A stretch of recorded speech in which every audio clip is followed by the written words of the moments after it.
Assalamualaikum warahmatullahi wabarakatuh. Ketemu lagi di video kami Bonbal Media. Salam pejuang 512 kbps. Kali ini teman-teman kita sama-sama belajar cara penyetingan klien ya, atau dari station nembak ke access point. Untuk penyetingan access point, bagi teman-teman yang belum nonton, silakan nonton di video sebelumnya ya. Yang ini ya, tutorial lengkap setting LED AP sebagai access point ya. Bagi teman-teman yang belum nonton, silakan nonton video kami yang sebelumnya. Dan kali ini kita akan belajar cara penyetingan dari klien seperti janji saya kemarin. Kita sama-sama belajar ya. Di sini saya tampilkan situasi di lapangan ya. Jadi saya tampilkan seperti ini supaya teman-teman bisa lihat, bisa bayangkan bagaimana alurnya. Jadi yang untuk access point ini ya, access point cara penyetingannya di video awal, video pertama. Terus yang sekarang kita masuk di penyetingan dari klien. Ya, ini klien satu nembaknya ke HP ya. Ini klien 1, ini klien 2 ya, klien 2 nembaknya juga ke access point yang sama.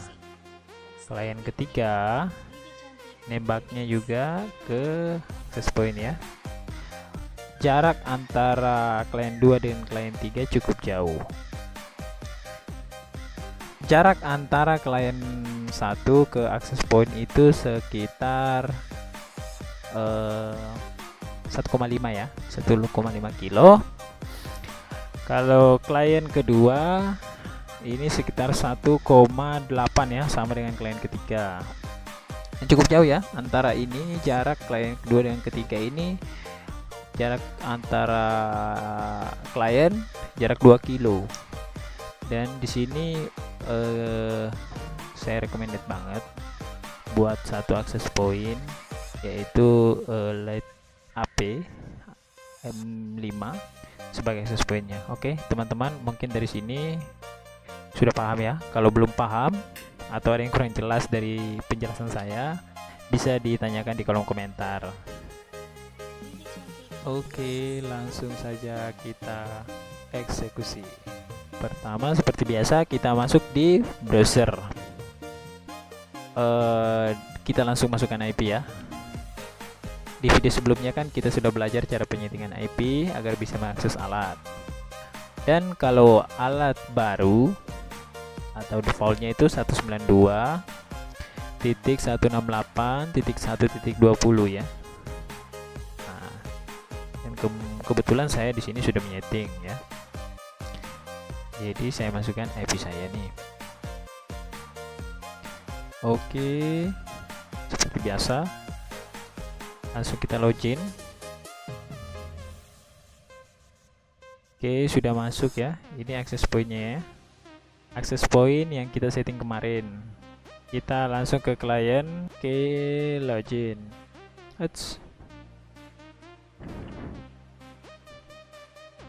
Seperti biasanya saya menyetingnya dari ujung ya. Teman-teman bisa dari menu wireless dulu atau dari menu mana dulu. Kalau saya sih dari menu sistem dulu. Oke, seperti biasa menu sistem, device name-nya sesuai keinginan. Coba pentingan agar nanti kedepannya kita tidak bingung. Oh, ini alat yang gimana, alat yang mengarah kemana. Jadi kita kasihkan namanya. Terus yang kedua itu untuk security-nya. Oke, setelah itu kita save.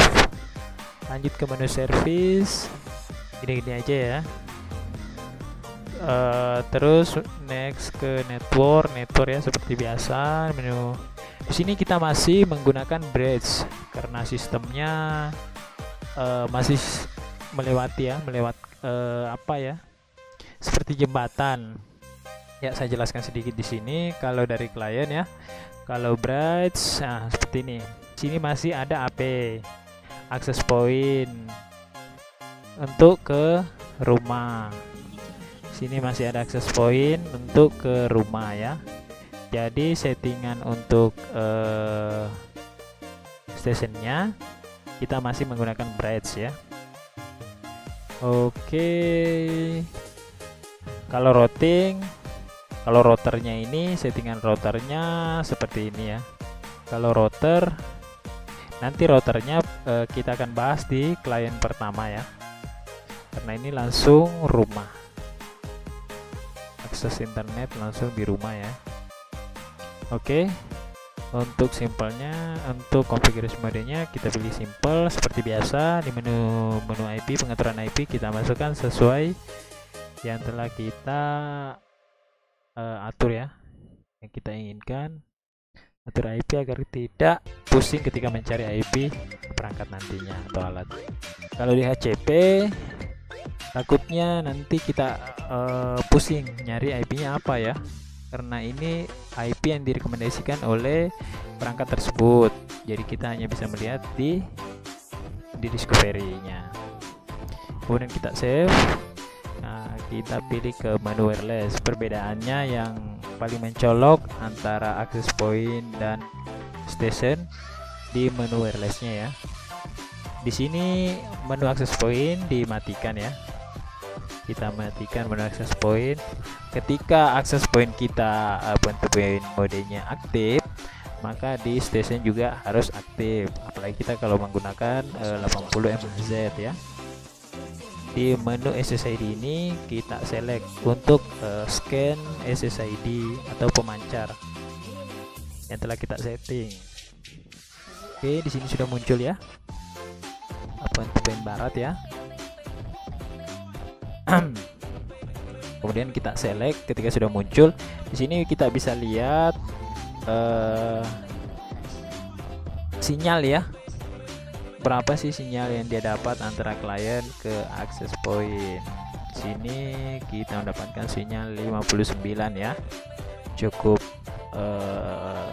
bagus. Klik ini ya, klik make bisa, klik centangnya juga bisa. Kemudian kita klik select atau lock to up. Di sini perbedaannya ya, kita klik select, terus kita centang dulu, kita klik select. Kemudian yang muncul seperti ini, seperti biasa, cuma nama SSID yang ikut ya, make-nya tidak ikut. Kita coba klik lagi, kita klik oke, terus kita lock to up. Nah, make-nya ngikut ya, itu perbedaannya. Terus saya jelaskan sedikit tentang perbedaannya ya. Kalau kita memilih select, berarti cuma nama SSID yang ikut nih, sedangkan make-nya enggak, make-nya tetap ya. Kalau kita pilih lock up atau lock to up, dia ngikut SSID dengan make-nya. Jadi perbedaannya itu ketika ada masalah alat di access point, maka otomatis kita ganti perangkat. Dan kendalanya ketika perangkat diganti dari klien, tidak bisa connect lagi karena make-nya tersimpan, terkunci ya. Kalau sementara kita cuma pilih select, kita samakan nama SSID access point-nya, otomatis akan langsung connect begitu. Oke, sampai di situ ya penjelasannya, cukup saya rasa cukup jelas ya. Ketika ada yang belum jelas, boleh teman-teman tanyakan di kolom komentar. Oke, setelah itu kita save ya, kita save, terus kemudian kita nunggu sinyal naik seperti ini ya.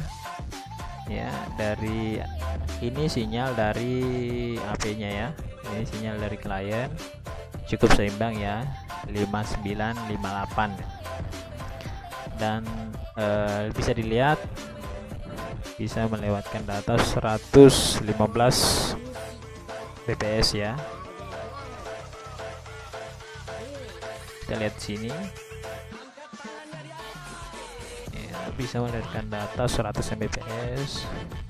Sini kita bisa melihat 124 Mbps ya, sementara yang lewat sekarang 4 Mbps. Di sini 28 Mbps. Kita cek untuk CPU-nya normal ya, 29%. Untuk memori masih normal 64. Oke teman-teman, ini cukup simpel ya. Untuk penyetingannya masih menggunakan mode bridging atau mode bridge. Oke, kita lihat di klien ketiga. Sebenarnya tidak jauh-jauh beda amat ya, cuman kadang tampilannya antara M5 yang biasa dengan AC. Seperti biasa, kita coba lihat di menu service, nama dengan sandi ya, sama. Di sini default aja. Terus di sini biasanya di sini kalau defaultnya 4, berapa gitu ya. Di sini saya biasa menggunakan ini saya tarik atau ini ganti 0, tapi ini saya aktifkan ya. Ini untuk lebih stabil kalau buat saya, menurut pengalaman saya yang pernah saya alami, lebih stabil kalau kita nolkan. Kita lanjut di menu network, seperti sama ya, bright, simple, static. Oke, lanjut next di menu wireless, kurang lebih sama ya. Kita pilih select, cari nama SSID-nya, iya ini ya, seperti yang kita penjelasan tadi, select. Oke, masukkan security sesuai dengan security yang ada di access point ya. Apabila tidak sama, maka akan terkoneksinya tidak akan lama, putus nyambung seperti itu. Terus di sini kita tidak mengatur untuk frekuensi ya. Untuk frekuensinya kita tidak mengatur di sini, agar ketika kita penyetingan, ketika ada sinyal buruk di antara access point dan klien, maka kita bisa setting, cari-cari frekuensi yang normal. Ketika kita centang untuk frekuensi atau kunci frekuensi, maka setengah mati untuk penyetingan frekuensi dari access point. Lanjut ke menu wireless main ya. Kita lihat di sini jaraknya 1,7 kilo dengan sinyal 72 ya, dan CCK-nya lumayan maksimal ya, 99,1%. Untuk TSRX-nya 86/78. Oke, cukup simpel ya, seperti itu. Kemudian yang tadi ya, ini ya penyetingan dari ini juga modenya sama, bridging ya, karena di sini masih ada access point, maka penyetingan dari stasiunnya kita mode mode bridging, karena di sini masih seperti menjembatani ya untuk sampai ke sini. Dan untuk penyetingan di klien pertama cukup berbeda ya, penyetingan dari klien pertama dengan klien kedua atau yang ketiga, karena di klien pertama ini kita routing langsung koneksi internet. Untuk penyetingan routing di klien pertama itu kita next di video berikutnya, karena berhubung cuaca lagi ekstrimnya. Mohon maaf sebelumnya jika kata-kata kami masih semraut ya, karena masih pemula dan juga saya sedikit pemalu orangnya. Intinya mohon maaf sebesar-besarnya jika masih banyak kekurangan. Jangan lupa untuk tetap dukung kami dengan cara like, comment, and share, serta subscribe dan aktifkan lonceng notifikasinya.